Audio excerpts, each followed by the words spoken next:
Hello, everyone, and welcome to another Weber training teleclass lecture. Today, we're presenting Carbapenem-Resistant Acinetobacter Baumannii. Now, we've been honored in the last 24 years, we've been honored to feature many of the world's top experts on infection prevention and control in this initiative. And today, that includes Dr. Peter Schreiber. For the last 8 years, Dr. Schreiber has been senior attending physician in the Department of Infectious Diseases and Hospital Epidemiology at the University Hospital at Zurich, which is in Switzerland, of course. For 5 of those years, he's also held the position of research attending physician in the career funding program that's at the university. It's a program called Filling the Gap that allows working physicians to also take some time for research. Now, Peter is a member of several societies, including the Fungal Infection Network of Switzerland, which is a really interesting research organization, and I'm hoping we might have time to talk about that at the end of the teleclass. He has published 78 journal articles that I could find, and today's teleclass, in fact, is based on a really nice paper that they published last year in the Journal of Hospital Infection. So to present Carbapenem-Resistant Acinetobacter Baumannii, I present Dr. Peter Schreiber. Peter, over to you. Thank you, Paul, for the kind words introducing me. So what I'm presenting today is a little bit my view and my personal experience with this pathogen.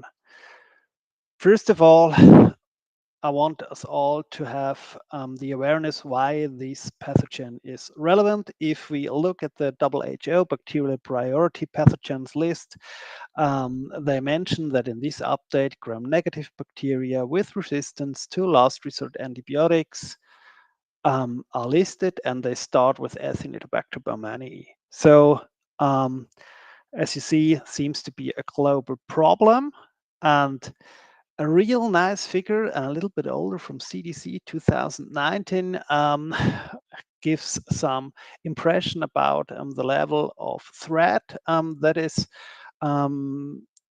shown by this pathogen, and they call the threat level urgent. They estimated 8,500 cases in hospitalized patients in 2017, with 700 estimated deaths and more than $280 million healthcare costs that were attributable to Acinetobacter baumannii. So why is this pathogen so relevant? What's the difference compared to other ones? And in a quite recent review, they had this nice figure, and the problem is predominantly about antibiotic resistance, which is a major problem. This can be due to enzymes like beta-lactamases. These are typically carbapenemases, which are problematic. It can aminoglycoside modifying enzymes be. There are several other problems like efflux pumps that remove antibiotics from the inner part of the cell, or the other problem can be that the antibiotics do not get into the bacteria due to changes in the porins that are part of the wall of the bacteria. It can be also alterations in the binding sites of antibiotics. For example, this is PBPs, it's called penicillin binding proteins. And also an additional problem is the ability to build biofilm. And in biofilm, always there's the issue that antibiotics have difficulties to reach these pathogens. So it's not so rare. So the prevalence is shown for the years 2004 to 2022, also in this very recent review. And as you can see, the red regions correspond to a prevalence of more than 80% of carbapenem resistance among Acinetobacter baumannii, and there are quite huge regions colored red in this figure. If you look at Russia, Ukraine, Middle East, India, and also parts of South America, Europe, there are some red spots. We will have a closer look at the next figure. This is from the ECDC Surveillance Atlas of Infectious Diseases, a really nice homepage I recommend for people working in Europe, because there you can get quite recent data, and it can be interactive queries you use. There we have the brown regions, and this corresponds to a carbapenem resistance of at least 75%. For this data visualization, only invasive isolates are considered. As you can see, we have this high resistance rates in Italy, but also in Poland, Lithuania, Greece, Romania, Bulgaria, and Croatia. So we keep this in mind. Also for the later cases I will show you, and my personal experience in this context at our hospital. Here Switzerland. Switzerland is somehow the blind spot, as our data are not reported to ECDC, but we have our own surveillance in Switzerland. It's called Unrasis, and they can also make interactive queries. We look at the blue line. This is carbapenem resistance, and if you look at this, we are somehow somewhere around 5% of carbapenem resistance in Acinetobacter Baumannii. So doesn't look like a huge problem at a first glance. But I will share with you the experience that we had at our hospital. We're back in July 2022. The University Hospital Zurich features a burn center. It's one of the 2 burn centers in Switzerland. It's the biggest one in Switzerland. And there we had 2 patients that were repatriated from former Yugoslavia. And in both patients, the screening swabs, there was a detection of a multi-drug resistant Acinetobacter Baumannii. Both were admitted to the burn ICU, and as it's common for all repatriated patients in our setting, they were put under contact precautions at the beginning. And as you can see, there's R for each regularly tested antibiotic, meaning resistance. We did some additional testing for reserve antibiotics. There you can see colistin remains active, and eravacycline is active. Eravacycline was at this point of time not approved in Switzerland, but available through international pharmacy from the US. And another agent that was recently approved in Switzerland was cefiderocol. Finally, we have 3 agents that are active. It's colistin, eravacycline, and cefiderocol. So everybody working in the field of infection prevention and control knows these epi curves. Nevertheless, I will explain you what is depicted in this figure. On the x-axis, we have the calendar weeks. On the y-axis, we have the number of patients. Each box corresponds to a new detected patient with colonizations. With CRAB, the yellow boxes are the 2 repatriated patients, and as you can see, after arrival of the second patients, we had several new cases with up to 2 new cases per week. And I just want you at the moment to ignore the upper part of the figure, but you will later see what I will also talk about, that's the nurse-patient ratio and the number of incident cases. Patient characteristics. I just want to have a closer look with you at the patients that were colonized and or infected with the outbreak strain. All these patients were burn patients.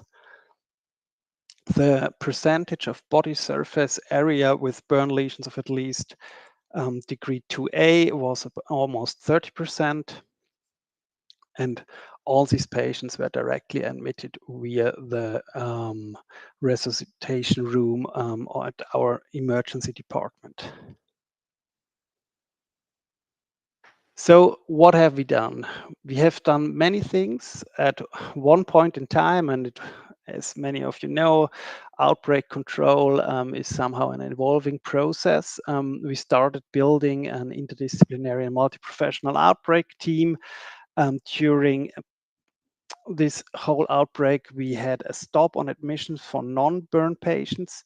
We have the need that we take care of burn patients, as there are only 2 centers in Switzerland. So our center is essential for burn patients in this country. We did a contact isolation of colonized and/or infected patients. We went for spatial separation of colonized and non-colonized patients. We had a concept of dedicated nursing. So a certain group of nurses only took care of colonized patients, and the other group of nurses took care of non-colonized patients. We did weekly screenings on the ICU. We were for hours present on this ICU. That was infection prevention control nurses, and also me invested a lot of time to understand daily routines and to identify possible flaws in terms of infection prevention and control. Many training sessions, staff educations. We encourage speaking up. We enhanced disinfection processes, for example, increased frequency of high-touch surfaces disinfection. We used enhanced environmental disinfection methods like UVC, or later on more and more vaporized hydrogen peroxide. After we had the last colonized patient in a condition that allowed transfer to the normal ward. We emptied the whole burn center for terminal cleaning, which included disposal of many devices or additional environmental disinfection. We used here predominantly vaporized hydrogen peroxide. And also after transfer to normal wards, our IPC staff was more present on the regular wards. And for patients that were only treated in the OR structure of the ICU, but after the OR, they went back to the normal ward. These were also put under contact isolation and were screened repetitively.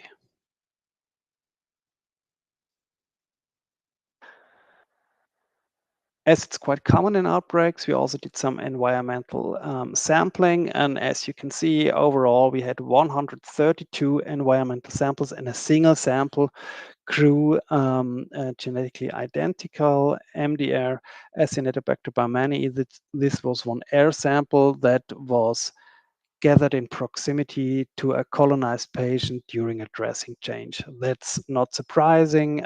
This has been reported before, but it confirmed us in our attitude that we thought that this is not an outbreak originating from a common source, but it's more a propagated outbreak. I will later talk a little bit on this.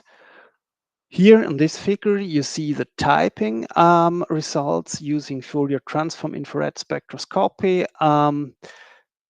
Here we have the first repatriated patient. Then here the second one. You see a big cluster around the second repatriated patient. Interestingly, one patient, patient number 2, which would have been considered based on the epidemiological aspects of this outbreak as being part of the outbreak, was not related.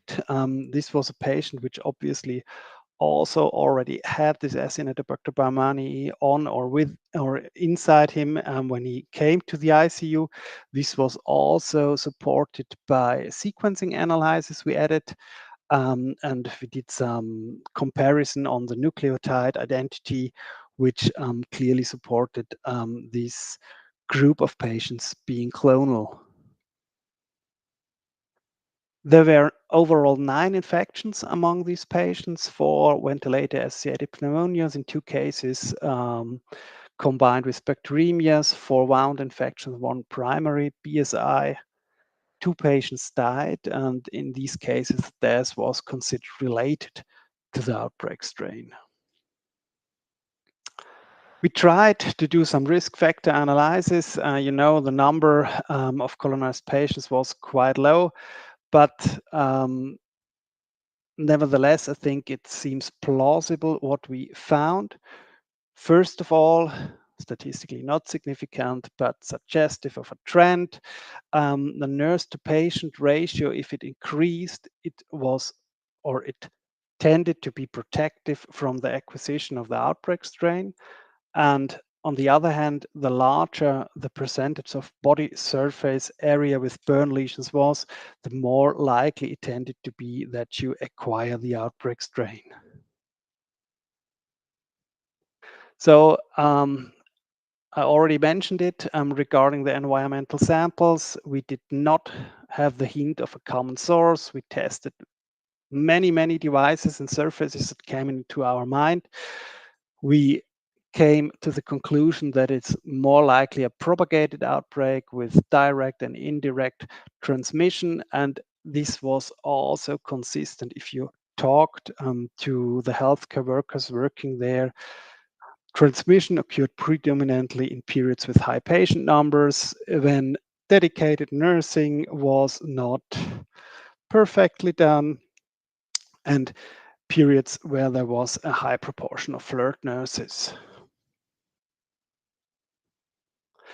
So how common is a problem? If you go to PubMed and enter Carbapenem-Resistant Acinetobacter Baumannii outbreak, you see the number of publication rises every year.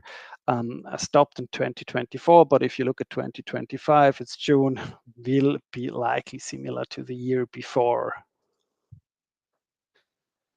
Though this figure is from a review already from 2008, and it somehow describes the way from an susceptible Acinetobacter until the problem of MDR Acinetobacter colonization and infection.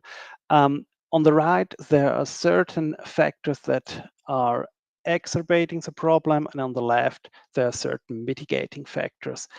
I don't want to invest too much time into this slide because I will show you some other reviews and studies that might help you to have a closer look at these variables described here.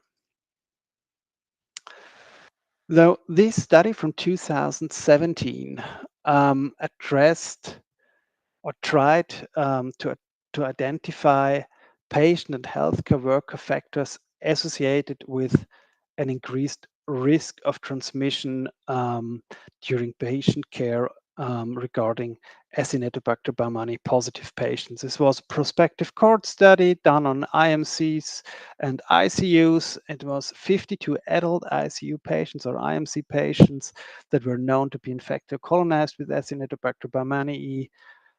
They observed healthcare worker patient interactions.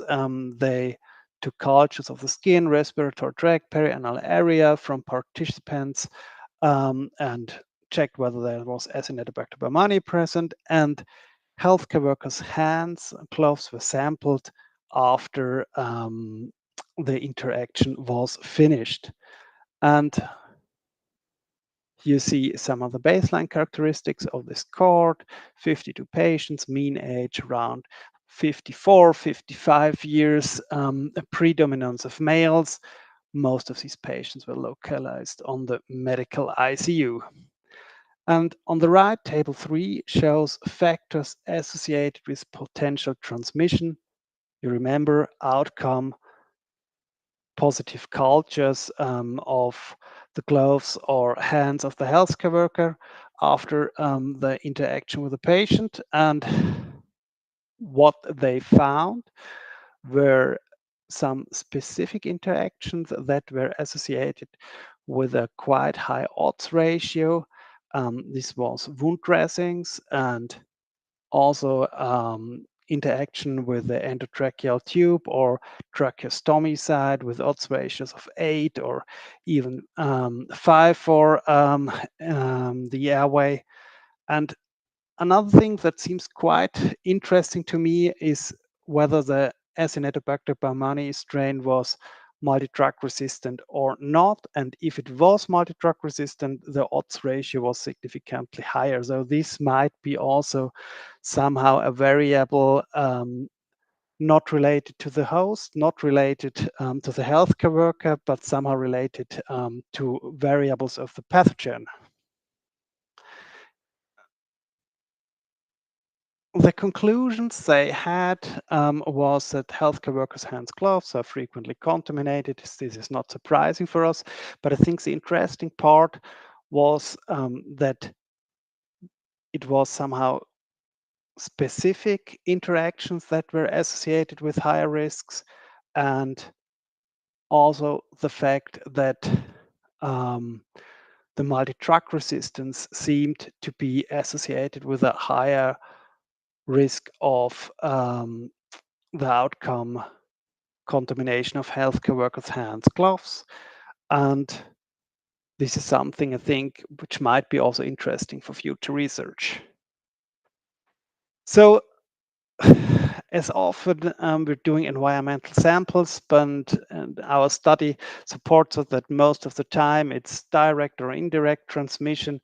But I also had a look at studies reporting contamination of the environment, because this is supported by certain studies, and this is a brief report published about 2 years ago from Croatia. If you remember the card of Europe here, Acinetobacter Baumannii is a quite common problem.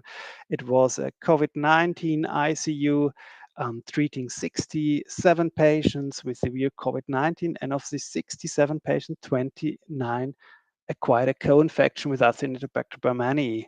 And on the lower part of the slide, you see some examples of samples that share the same genetic sequence type. Multi-locus sequence typing, comparing several alleles for genetical identity. And you see 5 clinical isolates. And these were gathered in January of 2021, and one sample, an environmental sample from an air conditioner, which was gathered in April, which all share the same sequence type. So for me, and it's also the way the authors interpreted it, you can contaminate the environment and create a potential common source. And there's even more evidence for this. This is a Chinese multi-center study, and here they had a closer look at the sinks at ICUs, and what they found across all these ICUs, they found Carbapenem-resistant Acinetobacter baumannii in 10% of the sinks at ICUs. And they had a closer look at these isolates using phylogenetic analysis, and I think they had some quite interesting findings. For example, if you look at this cluster, there were 7 clinical isolates. This was beauty samples along with a zinc isolate that harbored certain resistance genes, for example, OXO23, which is the most common carbapenemase of Acinetobacter baumannii, and these were quite common. They report 1 to 7 single nucleotide polymorphisms in between. This should be considered as an outbreak. And then they looked at the temporal pattern, because it's always a question, what's first? Is it first the clinical isolate and subsequently the contamination of the zinc, or is the zinc contamination and spread from this zinc to patients? And 4 of these isolates of this cluster were gathered prior to the zinc sample and 3 after the zinc sampling date. And if you look at another cluster, smaller one, but there we have also 3 clinical isolates and 1 zinc sample. And here in this cluster, all clinical isolates were gathered later than the zinc sample. This is supporting the theory of a common source and then subsequent infection of patients. This is some kind of insert. This is not Acinetobacter baumannii. It's a slide from a prior publication from Zurich, and just I think more and more of the IPC staff is now aware that zinc matters. And here it was an outbreak with multi-drug-resistant Pseudomonas aeruginosa, and we finally controlled the outbreak by removing the sinks and hand washing basins, because the sinks remained contaminated with Pseudomonas aeruginosa, and from there the spread went on. So it's a quite common consideration thinking about pathogens that can live in water, stagnant water, to think about contamination of these things. And also some kind of worrisome study that was published 2 years ago. So we always feel safe if we don't detect the outbreak pathogen in our environmental samples. But the question is our environmental sampling sensitive enough? Is it the right method for detecting potential environmental contamination? And this was challenged by this study. I remember on a burn congress, they presented these results. I was not there, but everybody from the burn ICU told me about this study, and we need to check if we have an identical problem. It's called the VBNC state, which is an abbreviation for viable but not culturable. And this is some kind of persistent strategy for bacteria if it's exposed to unfavorable conditions.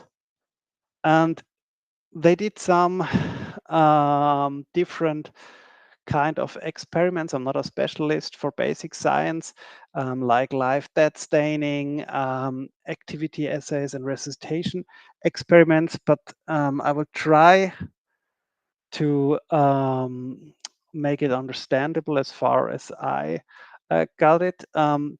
If you look at figure B up to the right, we see one line with the round dots going quite sharply down. This is a proportion of culturable Acinetobacter baumannii when it is exposed to high salt conditions. The upper line corresponds to the total number of cell counts, whereas these boxes correspond to living Acinetobacter baumannii, which can be considered as living with these live dead stainings and different methods I mentioned. And they also have shown that for these pathogens, if there's not any more culturable findings, they can recover it if they change the environmental circumstances. So this supports that our environmental sampling might be not totally reflecting the truth of environmental contamination. That was somehow some kind of a worrisome study for me.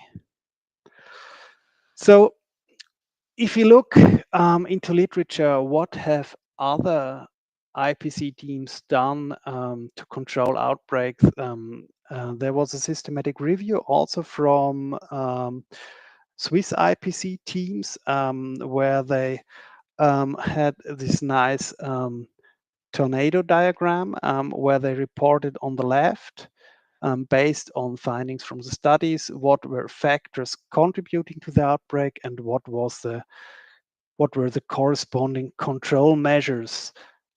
This is COVID, so you see personal protective equipment and shortage is an issue which is usually outside of COVID not a big issue, at least in resource-rich settings.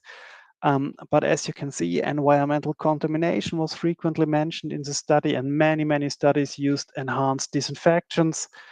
There are variables that you cannot influence, like critical illness that is over longer duration, that's patient factor, or patient overcrowding.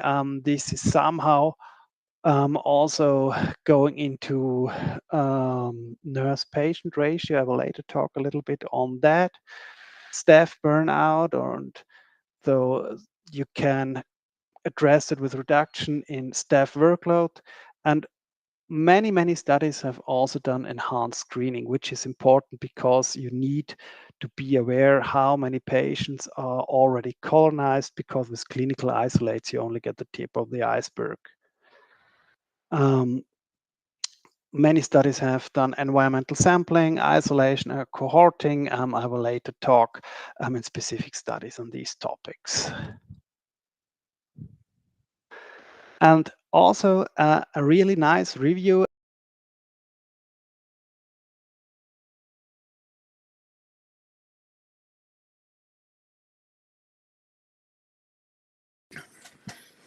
We have lost our speaker for just a moment.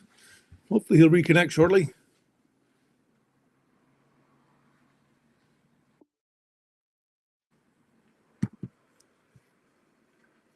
Sorry, I had some technical problem. Paul? Right. Yep, you're all right.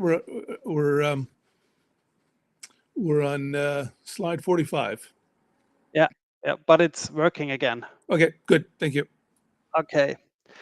Though in this review, they asked whether it's possible to eradicate crab from endemic hospitals, and then they summarized measures that were taken in different papers. And if you look at columns that are more or less green, you see what were common practices. And as you can see, environmental disinfection was always done, like also contact isolation. And many have done some additional screening strategies.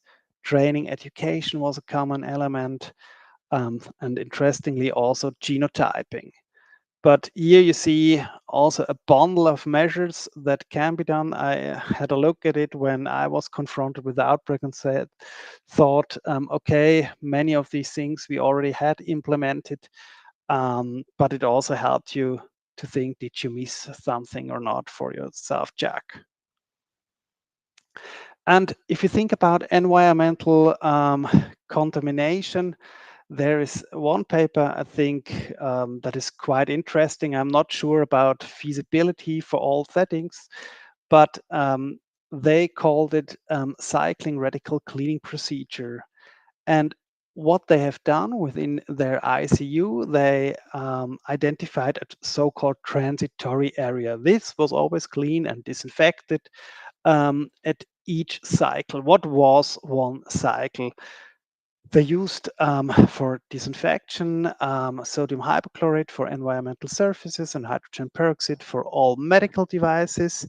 And after identification of this transitory area, they cleaned and disinfected all common spaces in the ICU. Then they moved the patient on a stretcher to the transitory area to allow cleaning and disinfection of the patient area. In the transitory area, the patient was exposed to chlorhexidine soap and then transferred back on a clean bed stretcher, and afterwards transferred back to his initial patient area. This was quite a challenge. They described an average of 6 hours and 2 additional people for cleaning stuff. And they also did some control with fluorescein spray and UV torch to be sure that everything was disinfected correctly. And here is a layout of the ICU, and the green area corresponds to the transitory area. But what they reported was quite a success. Here is the time series. On the y-axis, the monthly new cases per 1,000 bed days, and you see different lines. The blue one is ICU acquired crab, and the orange one is the imported ones. These ones you cannot influence because it's already present when the individuals come to the ICU. And here was the intervention, the black line, and as you can see afterwards, there was a sharp decline in ICU acquired crab, and you still have the imported cases, but until the end of the reported period, there was no longer any ICU crab. They also had a look at alcoholic hand drop consumption, the gray line. As you can see, already prior to the intervention, there was a massive increase in alcoholic hand drop consumption, and also something that was reported was the use of carbapenems, the blue line, and the use of fluoroquinolones, the orange line, in DDDs per 1,000 patient days. And you can see in the longitudinal curve, there is a clear decline in fluoroquinolone use. And I think there was also some kind of decline, or at least not an increase in carbapenem use. They didn't report it statistically. So for this setting, it seemed to be a successful strategy.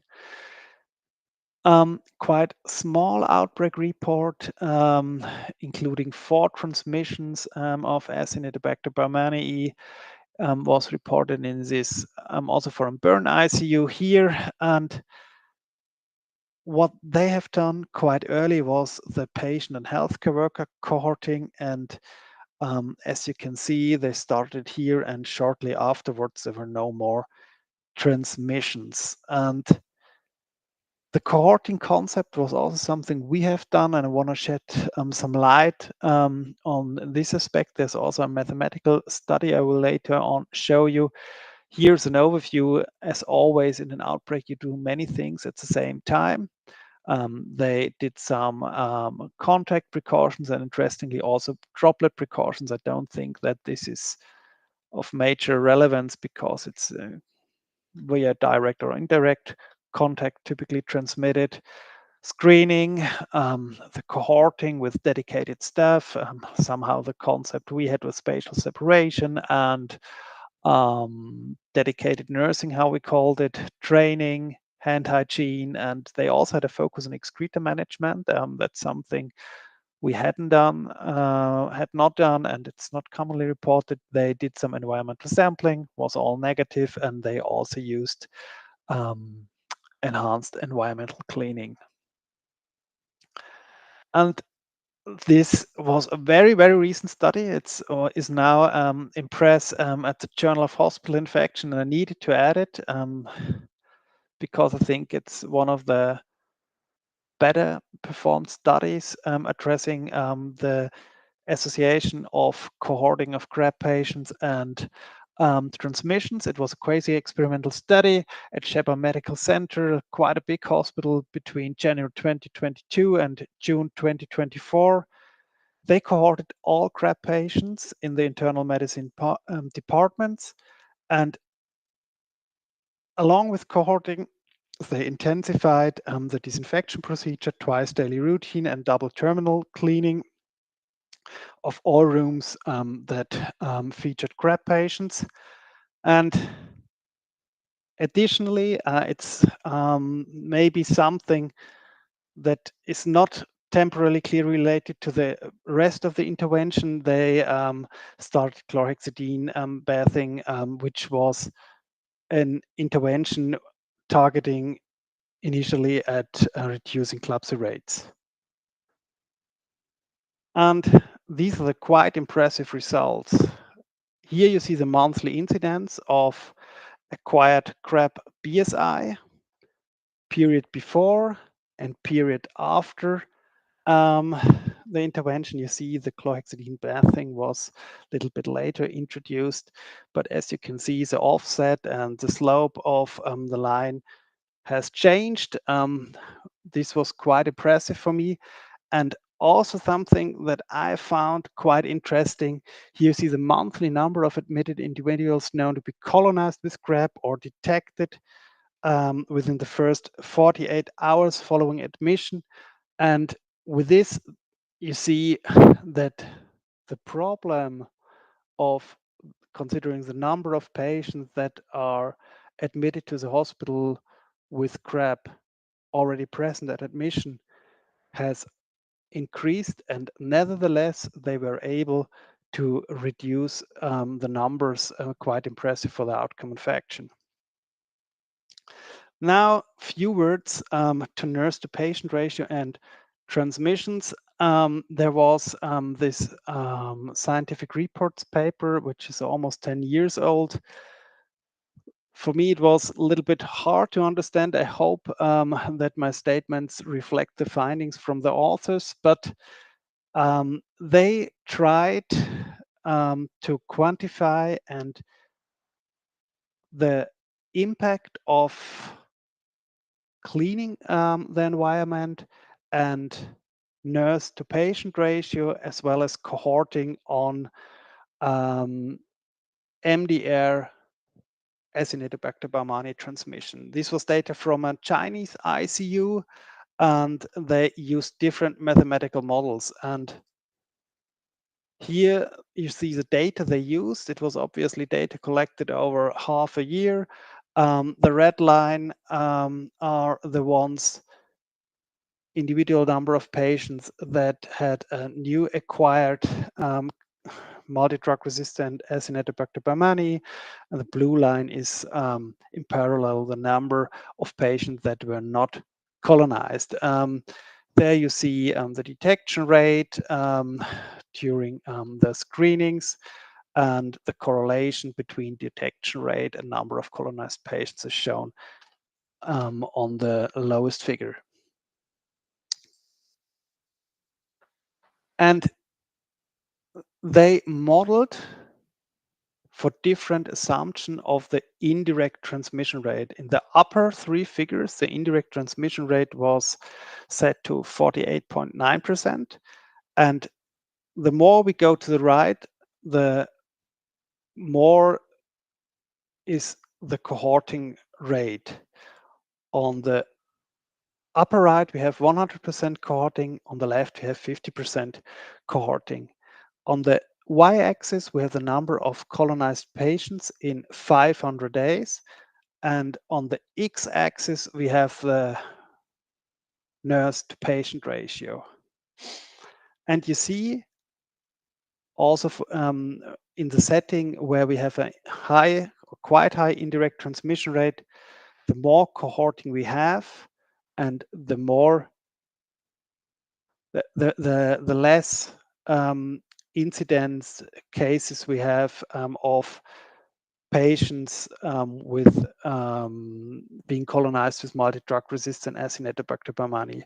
If we go to an indirect transmission rate of 0, which corresponds to a clean environment, and we have the same assumption regarding cohorting, we see the more cohorting we have, the lower the number of colonized patients gets, and with a further increase in the nurse to patient ratio, the number even drops more. So these results indicate that for clean environments and strict cohorting, the increase of the nurse patient ratio finally results in a decline of multi-resistant Acinetobacter baumannii colonization. And the authors concluded that increasing cohorting rate and nurse patient ratio are effective interventions if you have a quite clean environment. Now, this is also a little insert. This is not Acinetobacter baumannii, but many of you likely know this study. I really like this study every time when we talk about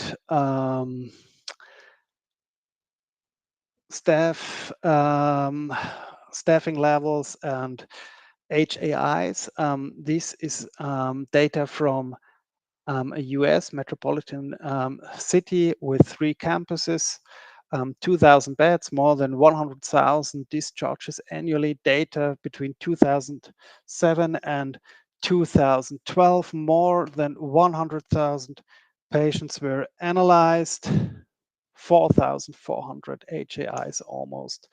And what they found was that for registered nurses, if there was an understaffing in 2 shifts, there was a significant decrease in the hazard ratio of any incident high. And similarly, it was not just restricted this effect to registered nurses, it was also seen for nursing supporting staff. If there was a relevant understaffing in 2 shifts, there was also a significant decrease. So now I'm a little bit faster than expected, but this allows us to answer some questions. What are my take-home messages? So Acinetobacter baumannii is transmitted predominantly via direct and indirect transmission. I think the predominance of most outbreaks is propagated transmission, but obviously you can introduce it into the environment, and especially if you have an environment that features certain characteristics which can create a common source, you should go and test it. The risk of Acinetobacter baumannii carriage differs by country regions, so be aware for patients coming from abroad to your hospital. You need a multifaceted approach for control. As always, as IPC, we talk about hand hygiene and standard precautions, but this will help us a lot if it's done correctly. Education, contact isolation, environmental disinfection plays a role for control of CRAB. The nurse-to-patient ratio matters. That's something which we often also have to tell to the administration in these settings. And you need to screen individuals to identify early the colonized individuals to prevent further spread. And with this, I would like to thank you for the attention, and I'm happy to answer any questions. Paul, I hand over to you again. Peter, thank you very much. That was very interesting. I like your one of your very last comments, that you have to remind administration that the nurse to patient ratio is important. It's the biggest ticket item, isn't it? And so when someone's looking to cut costs, they don't cut stuff, they cut people. And the people are generally nurses, because they're the most prevalent people in a healthcare environment, perhaps the biggest human resource cost. But they're also, as you very rightly point out, as many others do, they're the biggest investment that hospital makes. They prevent so many things, but prevention is hard to measure, isn't it? It's the cost of the infections. It's hard to, that's what gets measured. Yes, the problem of IPC is that for administration, it's first of all, IPC costs money, and they don't see the effects of the money saved due to prevention. It can be challenging to give it a number, because you can talk about bad days saved, for example. That's a concept that many understand. Or if you think about diagnosis-related groups, which is the reimbursement system for patients hospitalized in Switzerland, there you have a certain margin of days for which you can have a benefit or not regarding financial aspects. Yeah, but it's challenging. But there is also, I didn't show this slide because I thought I had too many slides at the beginning. A study for ICUs considering nurse-to-patient ratio, but also physician-to-patient ratio, outcome mortality. And there you see also if there's a critical number of patients for one physician, that there might be also a mortality increase. But for nurses, it's even more obvious also in this study. Yeah, I like that you point out that the key is hand hygiene and clean hospitals. And in this case, which would seem obvious to everyone, but it bears repeating over and over again. The chlorhexidine bathing, how was that just for the length of the outbreak, or is that something that you do on an ongoing basis in the ICU regardless? Yes, we have been doing it since I think 2017 to prevent central line associated bloodstream infections, and we also published a paper on this where we could show that we had a significant reduction in central line associated bloodstream infections. For burn patients, it's somehow a little bit more difficult because you can only use it on intact skin. We're using it in burn patients, but as you can imagine, our patients have quite often burn areas of at least 30%. So it's not really the whole body bathing, how it's usually done in studies. Yeah. Now, years ago, we had a speaker from the Netherlands, and it might have been Andreas Voss, but I'm not sure about that, who speculated that in order to get rid of the persistent infections that they were having in their ICUs, they might in fact remove the sinks.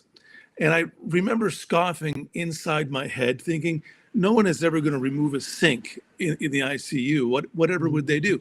But of course, they did do that, and they had some tremendous impact on some very persistent infections, like what you did. Is that's not something we see over here in North America, to my knowledge, anyway. Is that something you see as the way forward? Yes. Waterless ICUs? Yes. It was a challenge to do this for the Pseudomonas outbreak, because also money mattered again. To be acknowledged as an ICU in Switzerland, you needed to have a hand wash basin for every 2 patients close. It doesn't make sense. So at this point in time, I set up a letter to the society who was responsible for the certification of the ICUs, that we faced this problem, and that in terms of infection prevention and control, this does not make any sense. Luckily, we had, or not so luckily for the patients, there was a quite identical problem at another ICU in Switzerland, and they also wrote something similar, and this allowed us to take this step. There were many fears of nurses regarding waterless practices, but together with some really dedicated nurses of the ICU, we developed a concept, and now they are happy. It's okay. It's somehow some increased costs. That's obvious if you cannot use water as you used to and have to change to some other products. But now it's well established. With it, as a single exception, we have the burn ICU, and in the burn ICU, you still need hydrotherapy, but there also we made some technical modifications to make water use safer. Yeah. Well, it's interesting. Certainly, I think some of the success would depend on the acceptability of the hand hygiene agent that you're using in lieu of water and soap. The products that are used in Europe are, I believe, quite different than what's used in North America, and I wonder if that would be an acceptable practice here. But listen, there's one more thing I wanted to ask you about, and I said this right off the bat that I wanted to ask you about this. The fungal infection network of Switzerland. This is something that I think you had a hand in getting set up, and certainly you're a big part of it. Can you give us a little advertisement for the fungal infection network of Switzerland? I don't think it exists anything like this anywhere else. Yes, the fungal infection network of Switzerland was initially established from ID physicians of all university hospitals in Switzerland. It was a group of ID physicians interested in invasive fungal infections in critically ill or immunocompromised patients. And over the time, we realized that it's more than the ID physician. So we also have members that are hematologists, oncologists, radiologists, pathologists, ENT doctors. And we're usually doing research addressing, yes, quite recent questions like, for example, is this new chemotherapeutic agent used for AML associated with an increased risk of fungal infections? Typically, we're doing multi-center studies. This can be pure data collection and analysis. This can be interventional studies. Most of the time, we're currently doing data analysis studies because it's always a question of time, and as with many of us, research is done predominantly not in your office hours, so Yeah. Can be very challenging, but it's a very motivated team. We have basic researchers, we have people doing a lot of genotyping, genome-wide association studies. We're having people doing more epidemiological research. I'm part more of the epidemiological group. But for example, I was confronted today with a problem that we changed the routine diagnostics for pneumocystis in the lab. And if you go for genome-based detection, there's always a problem that the method is likely too sensitive. If you have any result, you always have to interpret it with the corresponding clinical findings you have. And so it was easy for me to discuss the patient case with one colleague at another university hospital who has established this method in his lab and has the most experience in our country regarding this question. So we're also helping in clinical cases. We have set up some kind of ad hoc exchange if it's needed, usually starting with an email and afterwards a Zoom call or something like that. Well, that's good. I'm really glad. Fungal infections are, I think, going to be the problem of the future. They're so difficult to battle and can be such a problem. Thank you very much. I see that you left your email address on that last slide, so I'll presume that it's acceptable then for people to contact you by email if they have further questions. That's the idea why I Exactly. added here. Well, thank you again. We have one teleclass remaining in June. That's next Thursday. Do we still need to talk about antibiotic resistance? And then there are 3 in July, and one of them was just added. The one on July the 22nd, it's being presented by the International Federation of Infection Control. It's titled Empowering Nurses in Antimicrobial Stewardship. Now, normally a Thursday would be reserved for the Americas series, which is what this is.